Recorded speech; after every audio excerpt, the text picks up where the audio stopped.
I am Father Dion, the Post-Catholic Chaplain of the Headquarters and Headquarters Support Group of the Philippine Army. And this is Salita ng Diyos, ang ating gabay. Today is Sunday, July 20, 2025, of the 16th Sunday in Ordinary Time. We live in a world that keeps us constantly on the move.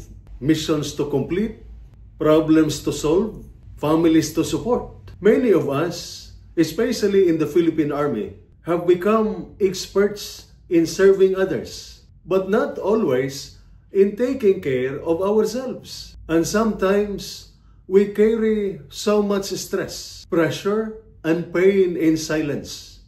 But in today's gospel, Jesus reminds us of one simple truth. Before we do great things for God and for others, we must first sit with God.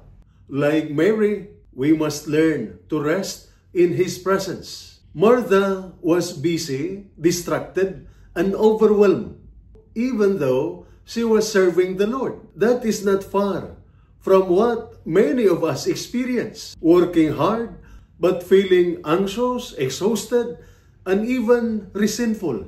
Jesus did not condemn Martha's service, but He gently reminded her that peace begins with presence. He said, Mary has chosen the better part. In our first reading, Abraham welcomed strangers with a calm and joyful heart. Why? Because he recognized the moment as sacred. He paused, he served, but from a place of peace, not panic. And in return, he received the promise of new life.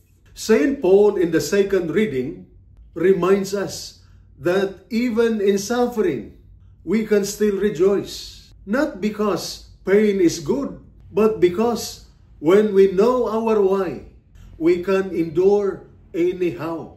St. Paul found his strength not in himself, but in Christ living within him. Today, we are also reminded that mental health begins with spiritual grounding. We don't always need to do more.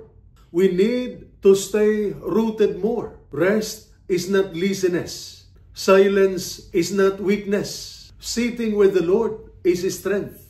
So, dear soldiers, parents, and dependents, in the middle of your daily duties and daily stress, don't forget to take a moment to breathe, to pray, to listen, to be still, like Mary, because that is where real strength is renewed.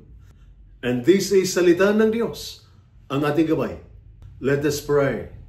Lord, help us not to be overwhelmed by our many duties. Teach us to sit at your feet, to draw strength from your peace, and to serve with joy, not stress. Heal our tired minds, strengthen our hearts, and help us choose the better part, your presence.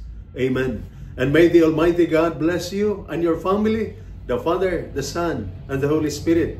Amen.